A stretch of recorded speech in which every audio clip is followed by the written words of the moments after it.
In this video, I'll show how to configure service insertion to use Palo Alto Networks VM-based firewalls in AWS with F5 Distributed Cloud. Security Service Insertion is a feature of Network Connect that allows customers of Distributed Cloud to automate and orchestrate deploying Palo Alto firewalls in AWS. This feature effectively service chains the firewall in both north-south traffic into and out of the environment, as well as east-west traffic that's between internal environments. If you're wondering why your organization needs security service insertion, having a standard set of products with a common set of firewall policies can help ensure compliance and to standardize your security posture. The cloud-agnostic capability further makes it possible to have the same set of policies across multiple cloud providers. To insert a Palo Alto firewall into a distributed cloud managed solution in AWS, Distributed Cloud first needs to deploy a customer edge, AWS Transit Gateway-based site. Multiple nodes in the newly created VPC ensure high availability and connectivity to the firewall. Next, Distributed Cloud deploys an active-active, highly available pair of Palo Alto VM-based firewalls, and it establishes connectivity using tunnels that use the public standard Geneve protocol. Geneve is considered the best protocol for this solution as it's designed specifically for service chaining multiple products by different vendors while preserving the Layer 3 source and destination IP addresses so that the firewalls, among other products, can see who it's communicating with directly at the OSI transport layer. The main components in this topology are the AWS Transit Gateway itself, the enhanced firewall policies in Distributed Cloud, the Palo Alto firewalls deployed by and connected to Distributed Cloud. Enhanced firewall policies in Distributed Cloud control which traffic is transparently redirected to the firewall. Note that in this example, I'm redirecting traffic using IP prefixes. There are additional ways to classify what traffic to redirect. By defining tags or labels belonging to the VPC on the provider, it's possible to classify traffic based on any attribute attached to the source or destination VPCs, effectively up-leveling the firewall policies on Distributed Cloud to be intent-driven. For example, you could have a policy that only redirects and allows traffic from VPCs belonging to a specific org ID, business ID, or owner.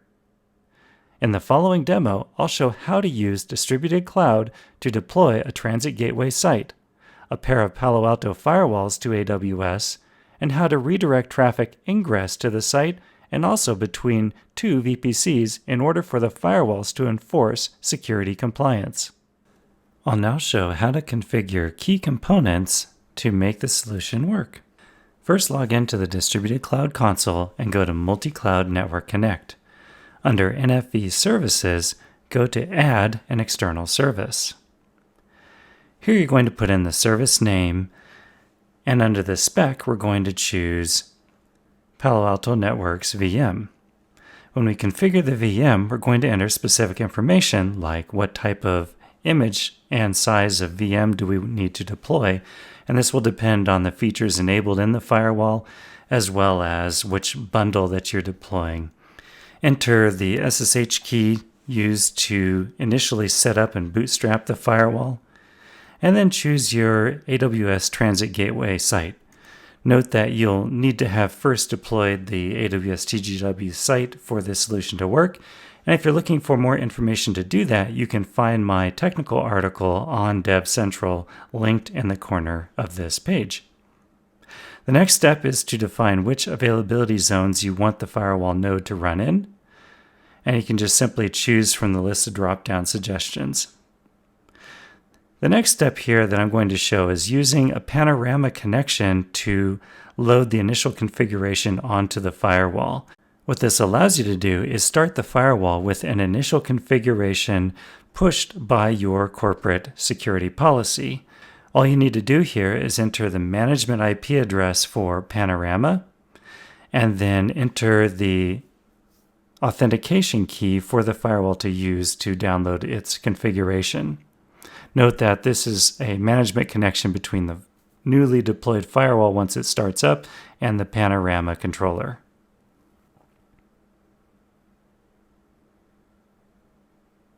Next, I'll define a template stack name and device group name. These are pre-configured in the Panorama controller itself. And this is where both the firewall will be located in the configuration as well as the initial config that will be sent to the firewall. If we take a quick peek at the Panorama side, you can see that I've got my device group already configured for the firewalls to reside in and a template set up for that initial configuration to be pushed into the firewalls. We'll go ahead and apply and save our config.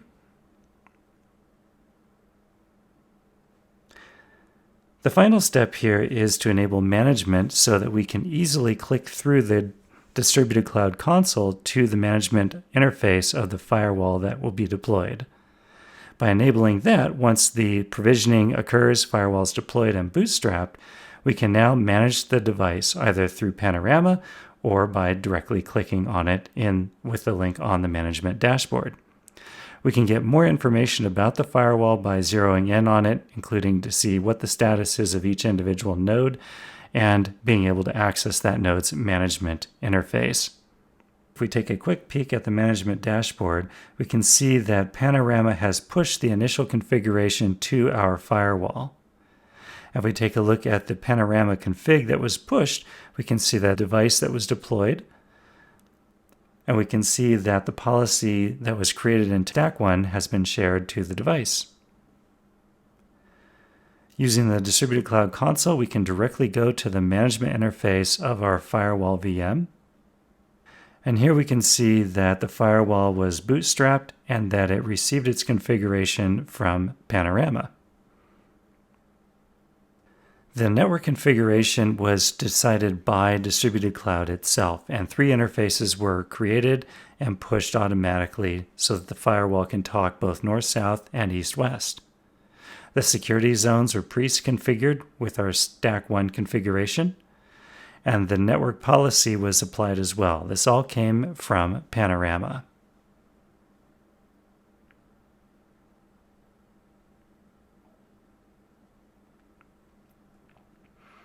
Now I'll just quickly add a test policy in Panorama, and you can see what this shows is a policy that's added in Panorama can be pushed down to the firewall using a centralized management console. Clicking over onto Panorama, we can see that the configuration was initially out of sync and has now come in sync with the push of that new policy. And if we jump over to our Firewall VM, we can see that that new policy change was in fact recently just now pushed.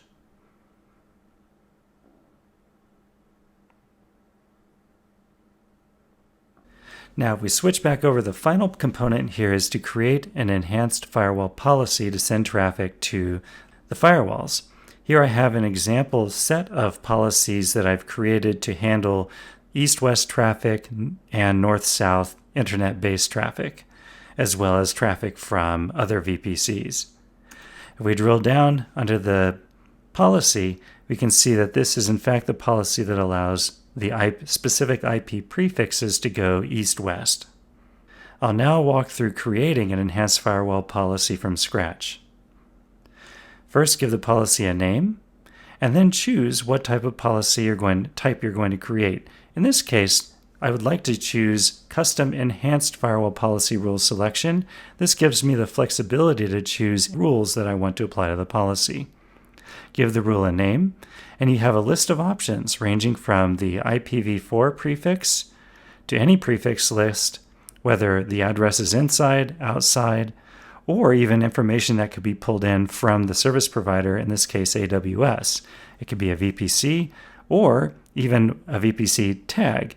If we drill down under the selector, you can see that there are a number of tags that have been learned from this cloud provider when I deployed my TGW site. In this case, I'm going to choose the value for the services that I'm an owner, and that allows all of my own resources to be able to communicate. The next step is to select an action, and here we're going to choose Insert an External Service, and we'll choose the service that we created previously.